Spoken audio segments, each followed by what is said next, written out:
Where's your cup over there? Who decided which guy gets what? It's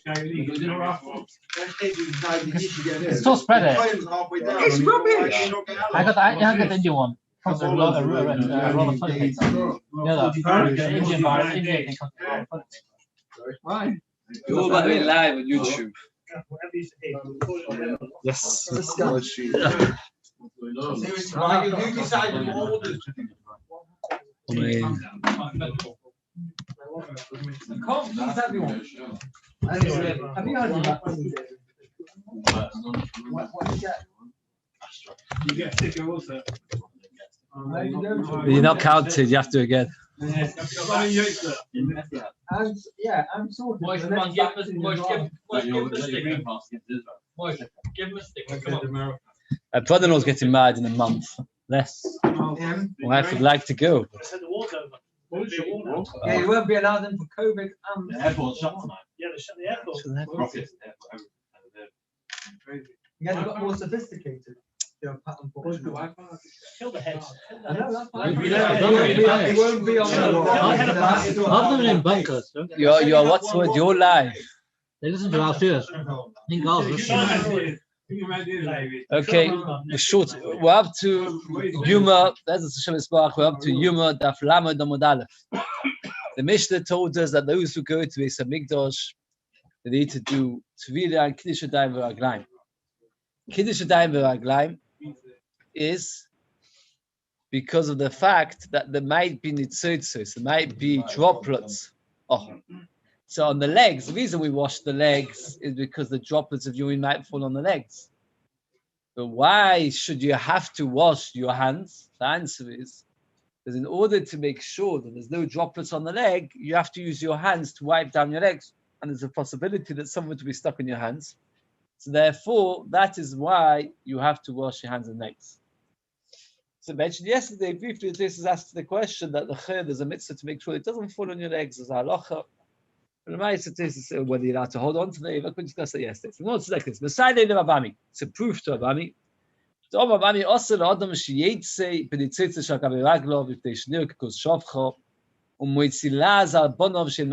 person should not walk around with droplets of urine on his legs, because people will then think that he's unable to, what's the word for it? He's not be able to have children. He's not be able to create. Rashi, one place writes like a rainbow. He's not able to create a proper flow, and therefore people then say that his children are mamzerim. So if a person shouldn't, and that's why you have to wash the hands and legs, because you have to make sure it's not like that. Okay, and that is really the end of Kiddush Yadayim v'Raglayim. But since we mentioned this topic, the Gemara now goes into great detail about the halacha. Now, when a person goes to the bathroom, this is for Gedolim, for number 2. The halacha is he has to wipe himself properly, because otherwise he cannot daven or say Shema. I'm going to never forget when I was about 12 or 13. Moshe Einstein, did any of you hear him speaking? Shkiach of Kamenetz came to Manchester. So if anybody knows when he came to Manchester, I don't know, it was about 30 years ago. He came to speak somewhere. So I went to listen. There was like a whole excitement because of Shkiach of Kamenetz. And he chose this as a topic. That Tzoya b'Mekaymo, that if there's Tzoya in its place, then you can't say Shema. And I was cringing and uncomfortable, and there were a lot of people, but he wasn't, because he said this is halachas like any other halachas. One needs to know it. So the Gemara says, Omar Papa Tzoya b'Mekaymo. If there's dirt, if there's Tzoya in its place, means in the place where it normally comes out from, also likris kriya Shema, one is not allowed to say Shema. Says the Gemara, Hichidon, what's the case? Either nearest. Oh, okay. Because you can wipe yourself in a way that doesn't need to. They ask the Kasha, why did the Kohen Gadol need to? Why did he just wipe himself? If that's sad, that's the reason. Yes. I hear. Either nearest. If it can be seen that Tzoya Pshita, obviously anybody who has Tzoya on his body can't say Shema. Either loy nearest, the Nitno Tel Malachim Hashoros, the Torah wasn't given to Malachim. It is impossible for a person to clean themselves that well that there should literally be no Tzoya at all. It's impossible. Since it's impossible, The Torah wasn't given to Malach. It's what's going on over here. The Gemara says, the Yoshev v'niris, Omer deinu niris. The Gemara says that we're talking about a specific case. When he's standing, it's not seen, because when the person stands, what happens is the buttocks cover over a big chelik of where a person goes relieves himself. Now, shaking when he's sitting, it can't be seen. And the pop is mechadash, that even though it can only be seen in one particular position, nevertheless, he's not allowed to say Shema, and obviously not allowed to say Shmones and other things as well. The Mishmor's got many halachas on this. I'll just say a couple. The Mishmor says, what happens if a person is unable to ever wipe themselves properly? That means, for example, he's got, I think it's got a leaking gut, where it's constantly coming out of there. It says in the Mishmor, such a person can never say Brachas Shema or anything like that, ever. However, for some reason, I don't know why Melech Olowek was speaking in Yerushalayim, that place in this Medrash on Rehov Shimon Tzadik, I can't remember the name of this Medrash. And anyway, he was speaking there. So I used to go listen to him every Thursday night. What was the Medrash anyway? And he once spoke a very interesting Rosh. He said that he knew somebody in that situation that couldn't clean themselves properly because they had incontinence. That's the word. Incontinence for number one, is it for number two as well? Oh. Right, so what happened was what? Anyway, so this person said to the Cholwork, for what reason am I living? So it seems like there was a few minutes every day when he would be cleaned by the nurse and everything else.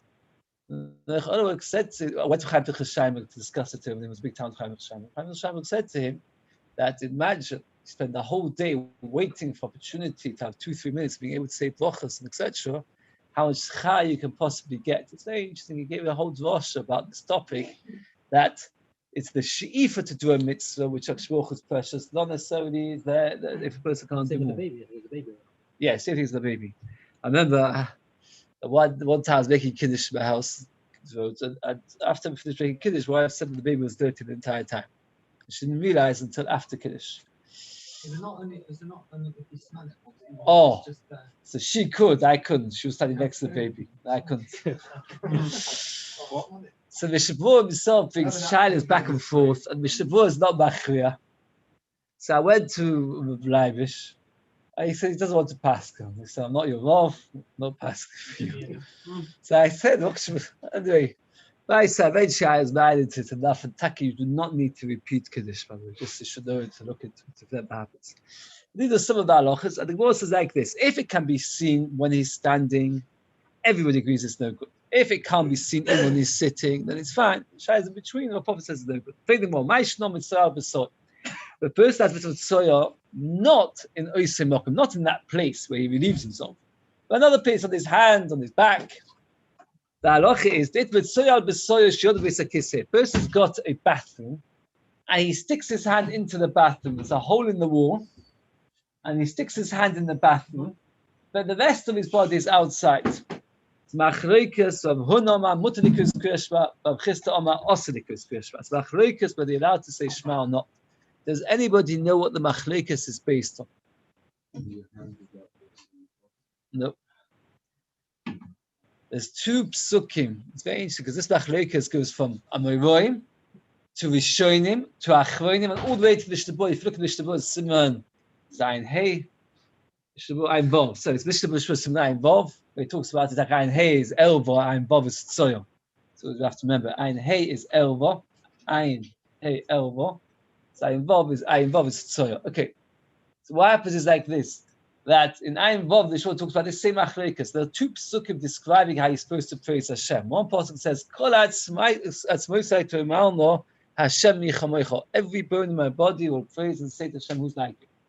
Another pasuk says, "Kol haneshama tahalelukah." Neshama is midash and neshima. One said actually for every breath. The machlokes is that if a person gets got soy on his hand. So if the mitzvah is kolat smoisai tumano Hashem yichamoicha, he can't say praises to Hashem because that hand is not covered to HaKadosh Baruch Hu that I should praise him. It's got soy on it. But if it's kolat neshama tahalelukah, so the hand is not part of the klei neshima. It's not part of the speech. It's not part of the speech. A person can speak perfectly well without a hand. So that is the machlokes as to whether if a person's hand is inside the bathroom, whether a person is allowed to say Shema or not. So that's the machlokes. Says the Gemara, that's a kasha on a papa.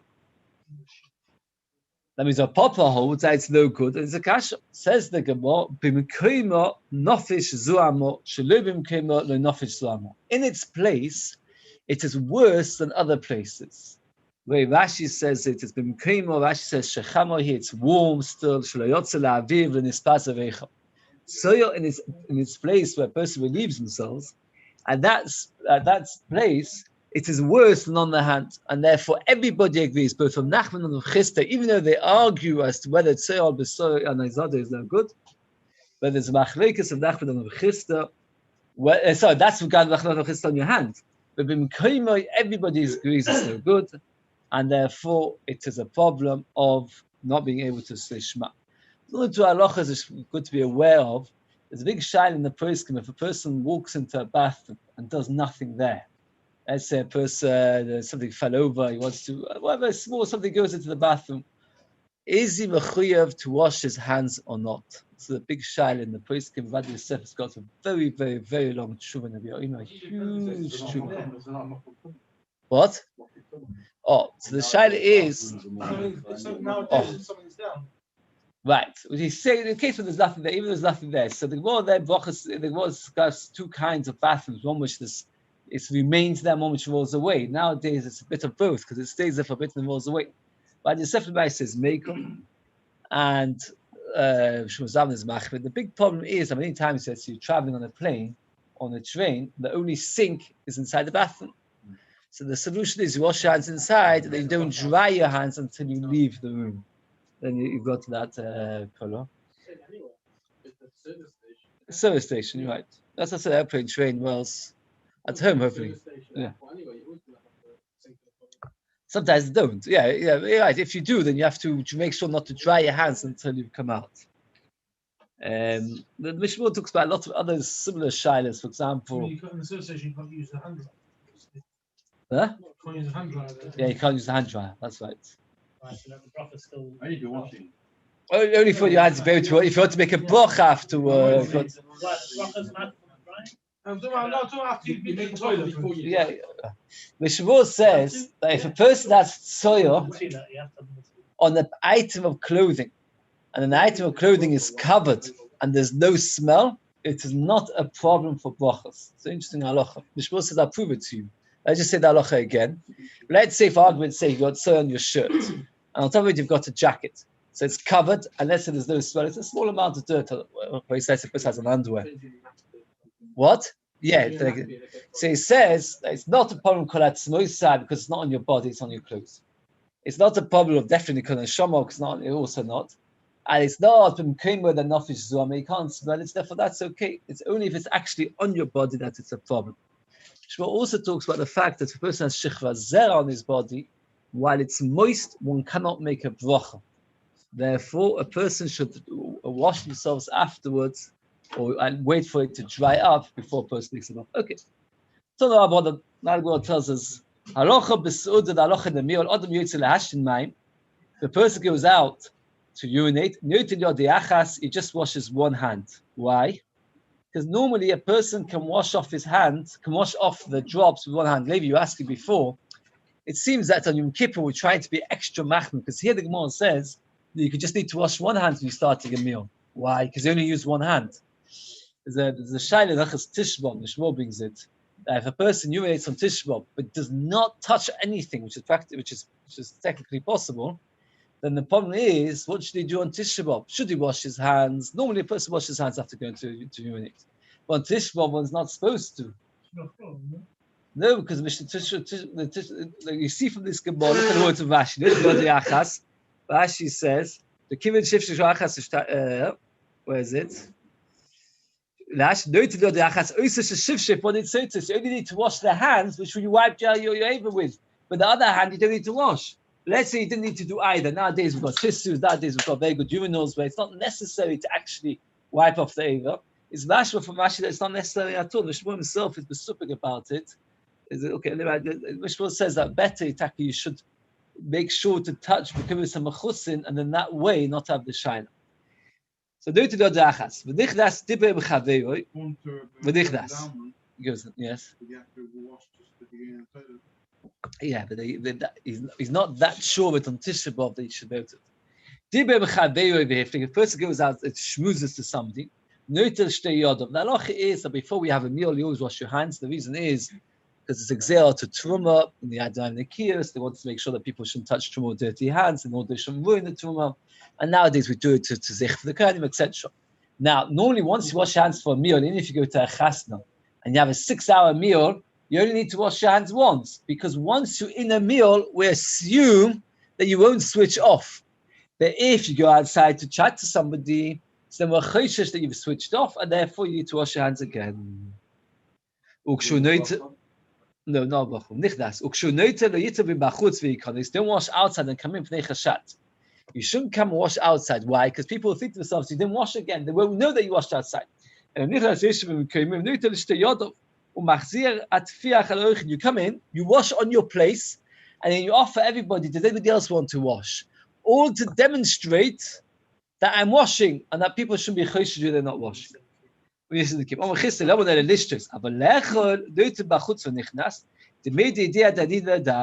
People know that if you're eating, they know that you're not going to come in with dirty hands, and they know that you've washed your hands. When me drinking as well, everybody knows that Nachman was very, very fussy. And since it was very fussy, so therefore I don't need to wash my hands in public. Everybody knows that I wash my hands. Okay. We finished these halachas which came in because of the fact that we do Kiddush Davar Aglan. Mishnah now carries on, going back to the Avodah and Kippur, and sets some more rules. Ein adam nichnas la'azor la'avodah. Person doesn't go into the azor to serve afilu toy, even if it's toy, ad sheyitzbon into the tables. Rashi over here points out, if you should see the Rashi inside, la'avodah lav dafka. It doesn't mean literally la'avodah. They don't nichnas la'azor ad sheyitzbon. Well, Rashi's bothered. The Mishnah says a very interesting statement. Don't come into the azor to do the avodah until you tova. But let's not come into the azor just to watch the avodah. Do I need to tova? From the simple reading of the Mishnah, it would seem that you don't need to. But the Maisa, we do. So Rashi was so bothered that Rashi says lav dafka, and everybody from the Tisas Shonim and others Tisas Rosh all ask. But at the end of the day, the lashon of the Mishnah is very, very shver. The Gur Aryeh says, they're not Gvur Sari, not Gvur. Gvur Sari writes. He writes an interesting explanation. He says, we'll see this in the Gemara as well, that whenever you tevel, it has to be tvila for what you're intending it to be. So if you tevel, for example, to eat ma'isa, you can't eat truma, because your tvila was not al das for the high level of kedusha. So if you tevel for truma, you can't eat kodshim, because at the end of the day, you were thinking of truma, you weren't thinking of kodshim. So he says, perhaps our mission was to somebody who teveled already, without intention of coming to Beis Hamikdash, but without intention to serving. Now that he wants to serve, he has to tevel again in order to be able to serve. So to come out interesting halacha.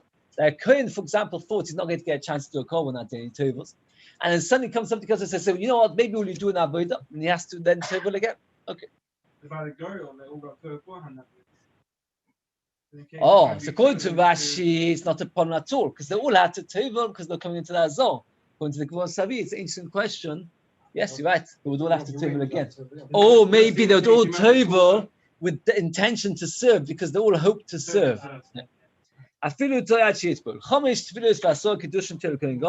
Gadol will do 5 tefillos and 10 kiddush d'avagayim. We kaddish with Yoma on that day. The Kulan ba'kodesh, the all on kodesh Beis Haparva, all on the house Beis Haparva, chutz mizu, except for this one. The more explained, bad. This was the only one that was not there, because all of them were inside the kodesh because it already started the avodah. But this one, he hadn't started the avodah, so it was not in the kodesh. When we say kodesh, what do we mean? What's kodesh? Azor. Ezras Yisroel, is that part of the kodesh? No, Ezras Yisroel is. Ezras Noshim is not. So again, so called back kodesh meaning the azor. Perusu Sodin Shalput, they would spread a linen sheet between him and the people in order to tovel. Okay. So the Gemara says like this. Here it's like it takes time to get used to the ideas. But always just the idea of toveling because of kedusha, etc. The Gemara asks over here, why did they tovel every morning? Omar So he said like this. On Yom Kippur, the Kohen Gadol would tovel 5 times. Every time they changed from white to gold, from gold to white. So if, so he said, Omar Umam Mishanami Kodesh to Kodesh. He's changing from one avodah kedusha to another.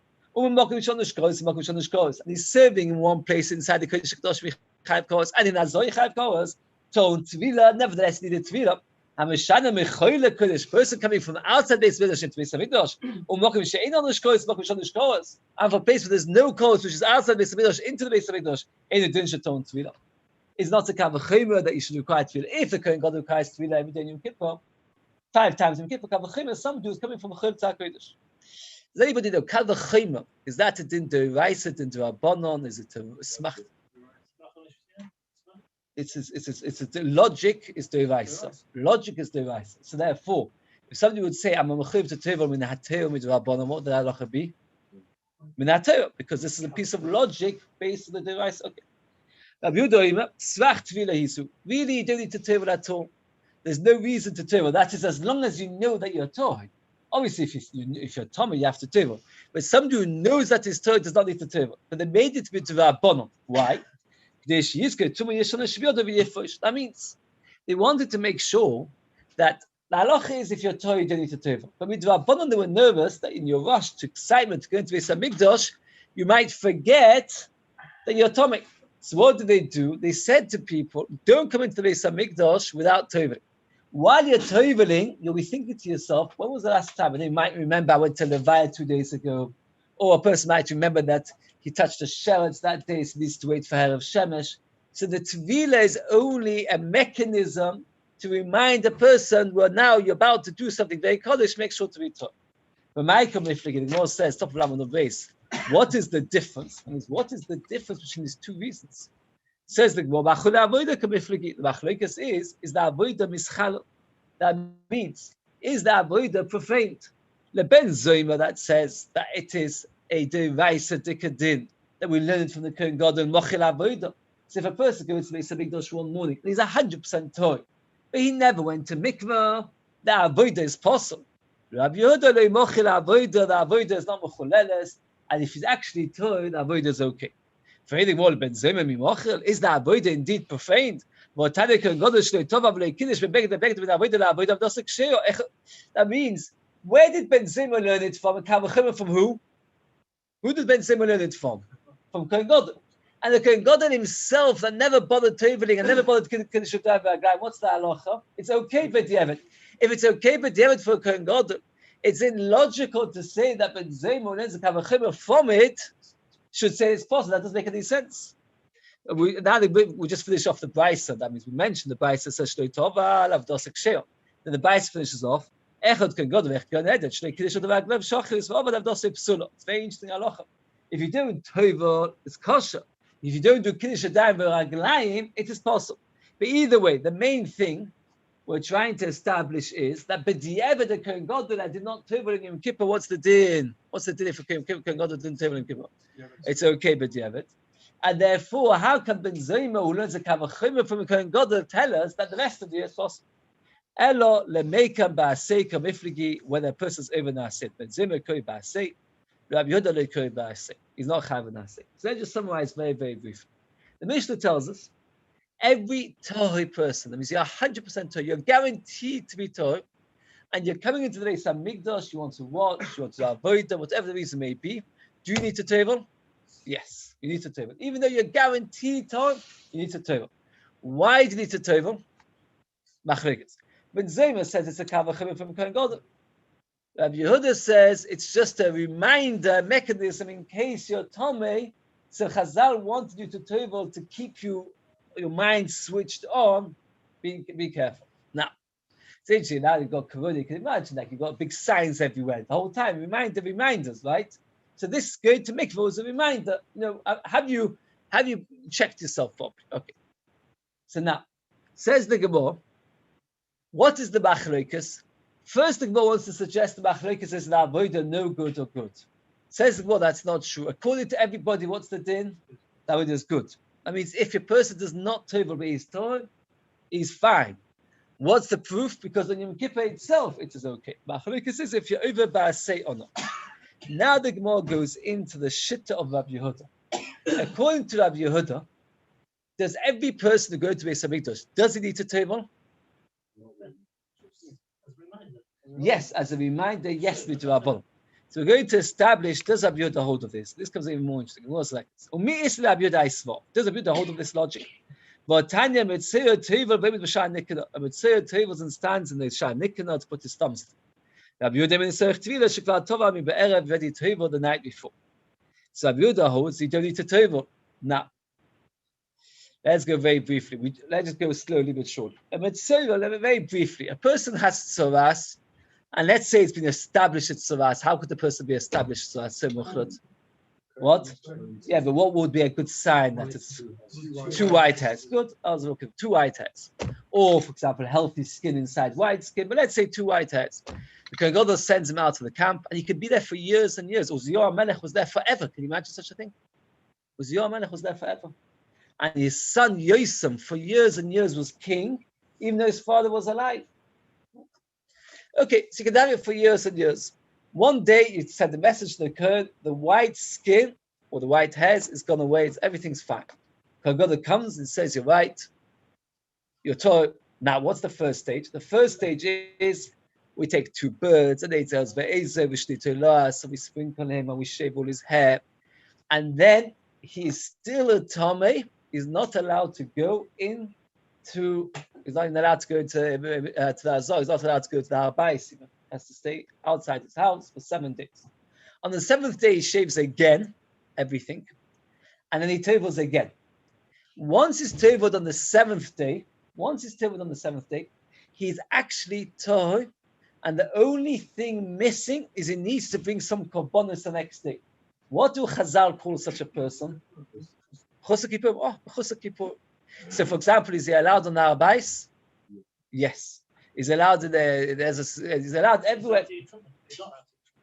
He's not Chosek Kippur is allowed to Truma, but not Kodshim, as far as I remember. The Chosek Kippur is, yes, he's allowed to Truma, but not Kodshim. The next day, he comes to bring his korbanos. When he brings his korbanos, he puts his thumbs inside. Now, Rabbi Yehuda, the Chum say, you have to tevel again on the 8th day. Rabbi Yehuda says, why do you need to tevel again on the 8th day? You teveled on the 7th day. The Gemara's question is that Rabbi Yehuda a minute ago said that everybody has to tevel. So you see over here, Rabbi Yehuda says, you don't have to tevel. Says the Gemara, what's the question? He already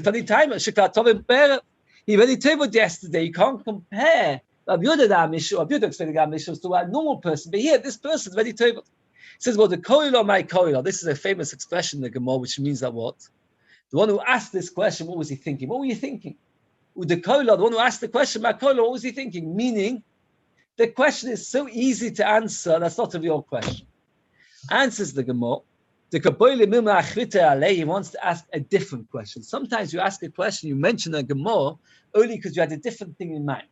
I just want to summarize. We've got 3 different places where we have Shittas Rabbi Yehuda. Let's go very quickly. We have in our Mishnah, it says, every single person has to go to mikveh, even if it's Torah. Rabbi Yehuda explained why. To remind them. We have another statement of Rabbi Yehuda that what does Rabbi Yehuda say about Mitzvah? Does not need to go to mikveh on which day? 8th day. And now we're going to have a 3rd Rabbi Yehuda. The Gemara says like this.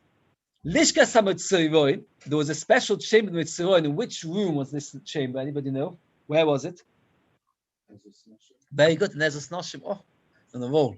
It was in Ezras Noshim. Ezras Noshim had 4 chambers, and one of them was Lishkas HaMitzoron. Sheshom Mitzoron Tevin, Nem Mitzoron Tevin. Everybody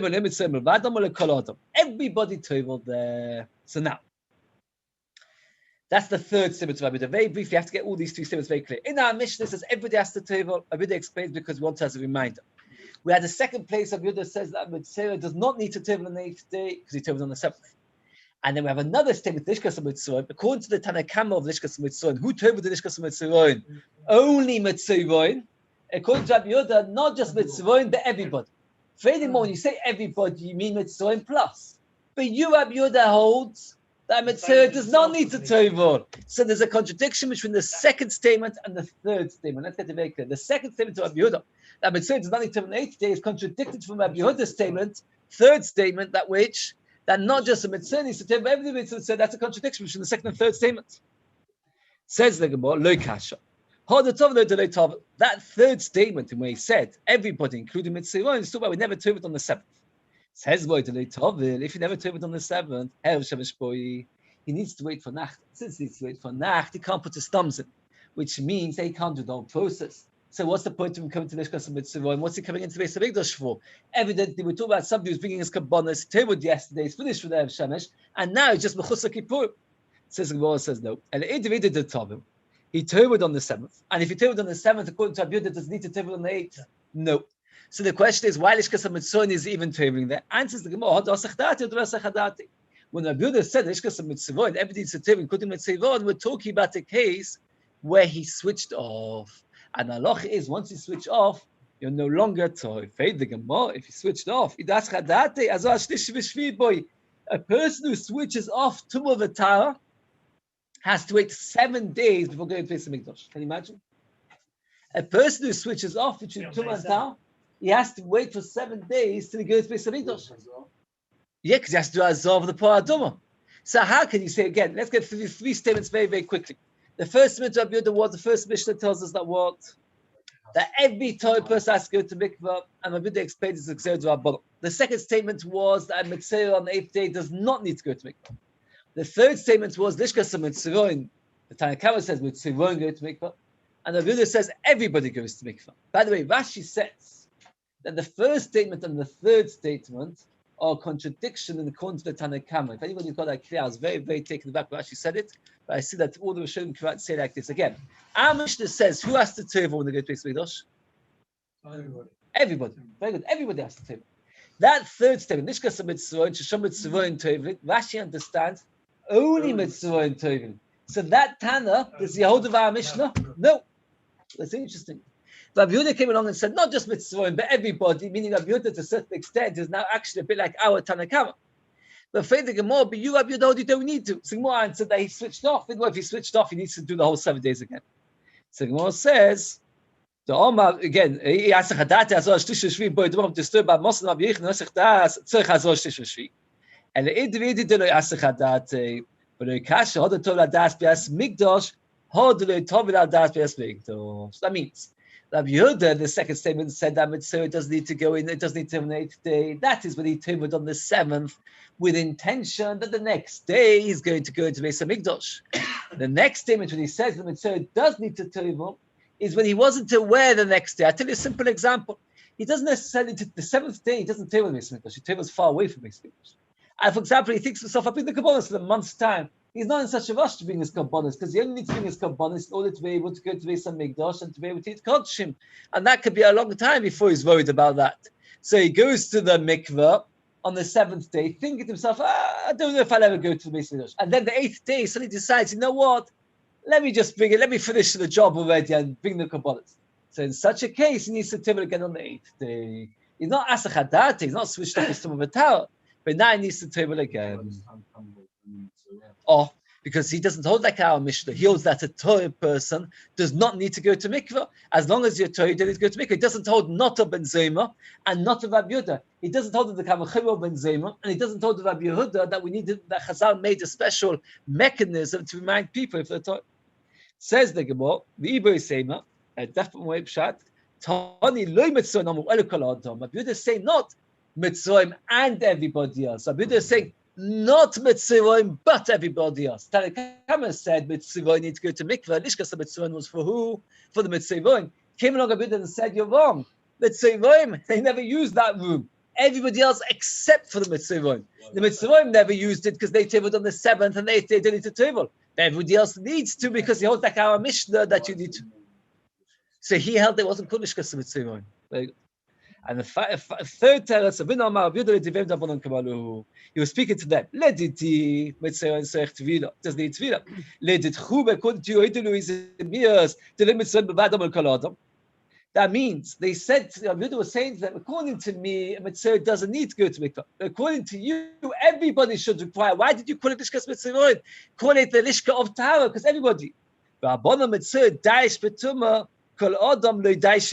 Meaning, most people, if they're Torah, they know they're Torah, they're aware they're Torah, and they don't switch off.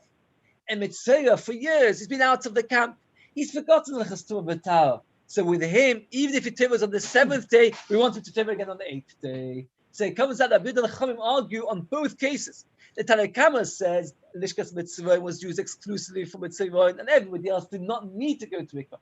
Why did they not need to go to mikvah? Because we are confident that they know what they're doing. And if a person comes to Beis and says, I am Torah, you don't need to go to mikvah. Rabbi says on the contrary, and Mitzvah doesn't need to go to mikvah. Why not? Because he went on the 7th. But but everybody else does need to go to mikvah because you need to be careful. Says the Gemara, they hold like Ben Zoma that you do need to go to mikvah like a Kohen Gadol. Maybe they only mentioned mitzvah to show you Rabbi Yehuda argues. And really, when they say Lishkas mitzvah and mitzvah and teva, they actually meant everybody. Maybe actually they meant only mitzvah. Only mitzvah because it's used to tumah. So let's get very briefly all the shittas. In our Mishnah, the Mishnah holds everybody goes to mikvah. Every single person has to go to mikvah, even if it's 100% time. We had two reasons. I have a chumrah from Kohen Gadol, or because to make sure he's careful. But the second statement of Machlekes, somebody who goes to mikvah on the 7th day mitzvah doesn't need to go to mikvah on the 8th. That's Machlekes Chacham and Rabbi Yehuda. Rabbi Yehuda holds that you don't. Chacham holds that you do. That is a second Machlekes. And finally, we have a third Machlekes that is regarding the Lishkas HaMitzvah. According to the Tanna Kama, only Mitzvah went to mikvah because they were used to tumah and they were not careful. According to Rabbi Yehuda, only everybody else, because the Mitzvah is being to mikvah on the 7th day, it doesn't need to. Oh, why does Rabbi Yehuda say that Mitzvah needs to go to mikvah? And that Gemara gave three answers. Either we're talking about where he tabled on the 7th without intention to go to Beis Hamikdash, and therefore that's why he has to table again on the 8th. Alternatively, he was saying everybody needs to go to mikvah. Mitzvah. He was saying not mitzvah, but everybody else. That means they said Lishkas mitzvah and then mitzvah go to mikvah, to which Rabbi Yehuda replies, not mitzvah, but everybody else. Not like we understood in the Havamina that he was saying mitzvah and everybody else. He was saying not mitzvah, but everybody else. And the third explanation is that he was speaking to the Chachamim. He was talking to the Chachamim and saying, you say mitzvah, I say not mitzvah, but everybody else. Now, just in two more lines, we'll stop. It's a shorter stuff. According to Rabbi Yehuda, the only reason we table is only midrabanan.